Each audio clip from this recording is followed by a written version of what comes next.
Terima kasih atas kesempatan yang diberikan kepada saya. Perkenalkan, nama saya Winda Febriani Lumbanraja dengan NPM 19010100208. Di sini saya akan memaparkan mengenai critical book review yang saya buat.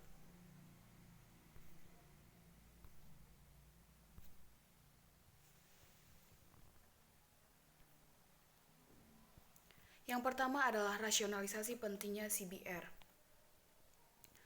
Keterampilan membuat CBR pada penulis dapat menguji kemampuan dalam meringkas dan menganalisis sebuah buku, mengenal serta mengkritik sebuah karya tulis yang dianalisis. Seringkali kita bingung memilih buku referensi untuk kita baca dan pahami. Terkadang kita hanya memilih satu buku untuk dibaca, tetapi hasilnya masih belum memuaskan. Misalnya, dari segi analisis bahasa dan pembahasan. Oleh karena itu, melalui review terhadap buku tersebut, pembaca dapat mengetahui kualitas buku dengan membandingkan terhadap karya dari penulis yang sama atau penulis lainnya, serta dapat memberikan masukan kepada penulis buku berupa kritik dan saran terhadap sistematika penulisan, isi, dan substansi buku. Berikutnya adalah tujuan penulisan CBR. Adapun tujuan penulisan CBR adalah untuk mempermudah pembaca mendapatkan inti dari sebuah buku yang telah dilengkapi dengan ringkasan buku, pembahasan isi buku, serta kekurangan dan kelebihan dari buku tersebut. Tujuan yang kedua adalah untuk memenuhi tugas mata kuliah pendidikan luar sekolah. Kemudian untuk menambah pengetahuan tentang program-program pembelajaran pendidikan luar sekolah. Dan tujuan berikutnya adalah untuk meningkatkan wawasan penulis dan pembaca mengenai pendidikan luar sekolah. Selanjutnya adalah manfaat penulisan CBR. Manfaat penulisan CBR diantaranya adalah mengetahui kelebihan dan kekurangan buku tentang pendidikan luar sekolah, mengkritisi buku tentang pendidikan luar sekolah, dan yang dikritik dalam buku tersebut yaitu kelengkapan pembahasannya, keterkaitan antar babnya, dan dapat membandingkan pembahasan dengan buku lainnya yang berkaitan dengan pendidikan luar sekolah.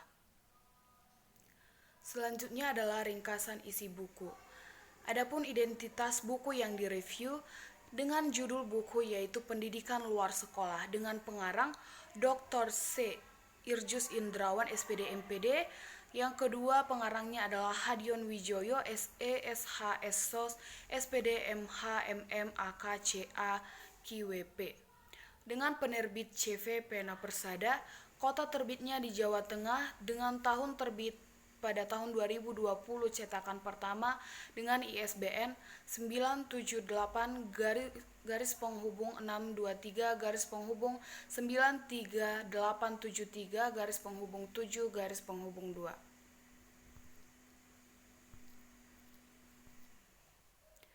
Selanjutnya adalah berikut ini adalah cover dari buku pendidikan luar sekolah yang saya review. Selanjutnya adalah ringkasan isi buku yang saya ambil yaitu dari bab yang ketiga, prinsip sasaran kegiatan pendidikan luar sekolah atau PLS. Adapun prinsip-prinsip pendidikan luar sekolah diantaranya yaitu yang pertama, lifelong learning atau belajar sepanjang hayat, yang kedua, education for all atau pendidikan untuk semuanya, dan yang ketiga, lifelong education atau pendidikan berlangsung sepanjang hayat.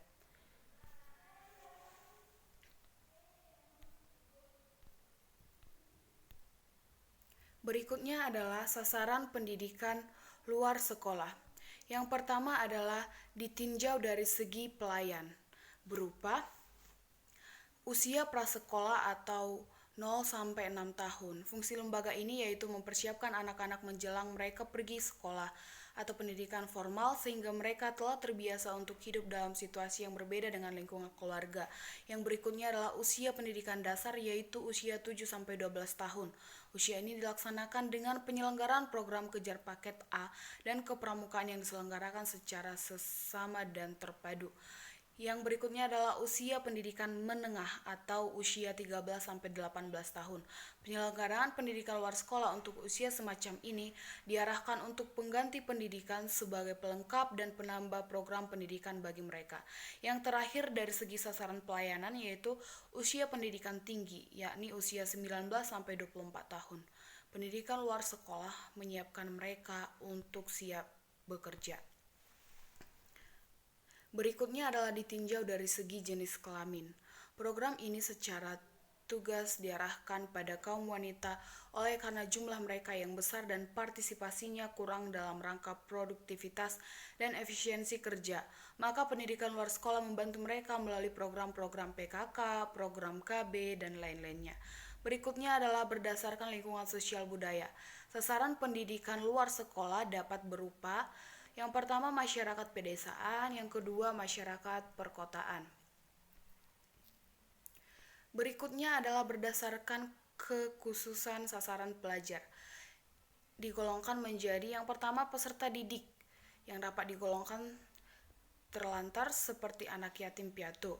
Yang berikutnya peserta didik yang karena berbagai sebab sosial tidak dapat mengikuti program pendidikan persekolahan. Selanjutnya sasaran pendidikan luar sekolah berdasarkan pranata.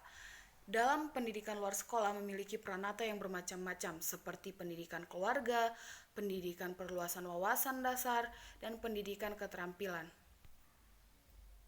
Selanjutnya adalah sasaran pendidikan luar sekolah berdasarkan sistem pengajaran.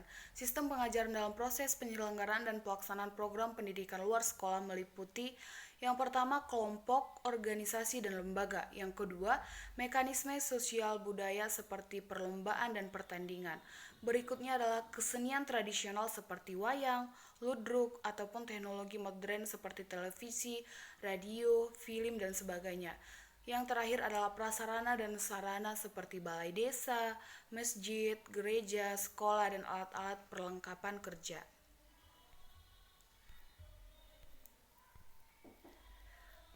Berikutnya adalah sasaran pendidikan luar sekolah berdasarkan segi pelembagaan. Program pelembagaan, program yang dimaksud keseluruhan program proses pengintegrasian antara program pendidikan luar sekolah dan perkembangan masyarakat, program antara sektoral dan swadaya masyarakat seperti PKK, PKN, dan P2W KSS, koordinasi perencanaan dasar atau pelaksana program pembangunan, tenaga pengarahan di tingkat pusat, provinsi, kabupaten, kecamatan, dan desa. Berikutnya adalah kegiatan pendidikan luar sekolah atau PLS.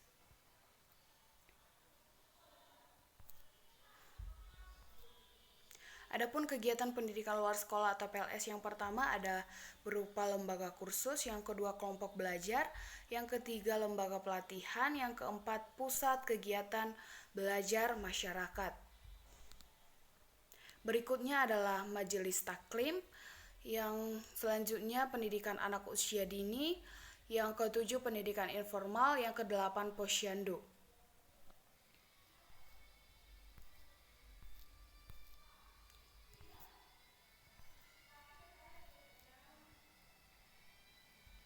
Yang ke-9 ada Bina Keluarga Balita atau BKB, yang ke-10 Pendidikan Keagamaan, yang ke-11 Pendidikan Khusus dan Pendidikan Layanan Khusus, yang ke-12 Pendidikan Kedinasan, dan yang terakhir Pendidikan Jarak Jauh. Adapun kelebihan dan kekurangan dari buku pendidikan luar sekolah tersebut, yang pertama dilihat dari aspek tampilan buku. Menurut saya buku yang saya review ini dari tampilannya sangat menarik untuk dibaca, karena sampul pada buku ini memiliki warna dilengkapi gambar. Dalam buku terdapat juga gambar yang berkaitan dengan materi yang diajarkan, sehingga para pembaca lebih mudah memahami materi yang diajarkan, dan juga untuk menambah semangat para pembaca untuk membaca dan mempelajari buku ini.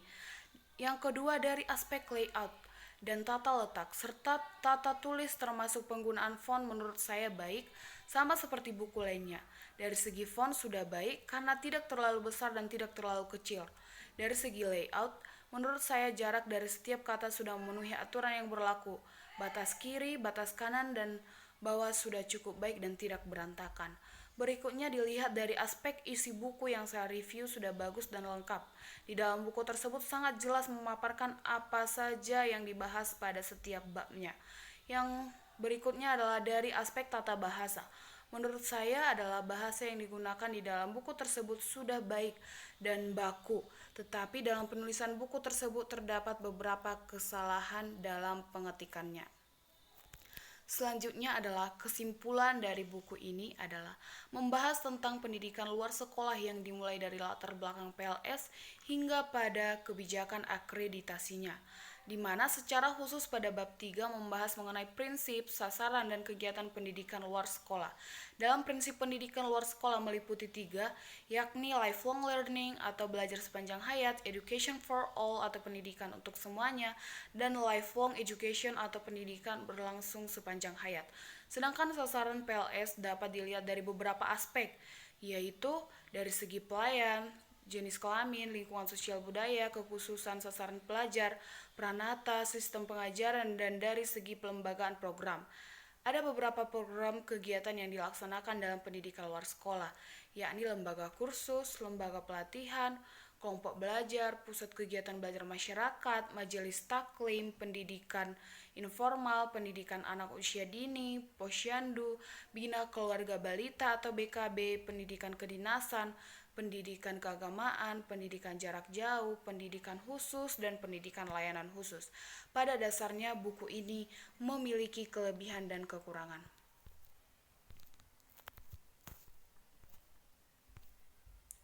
Sekian dan terima kasih.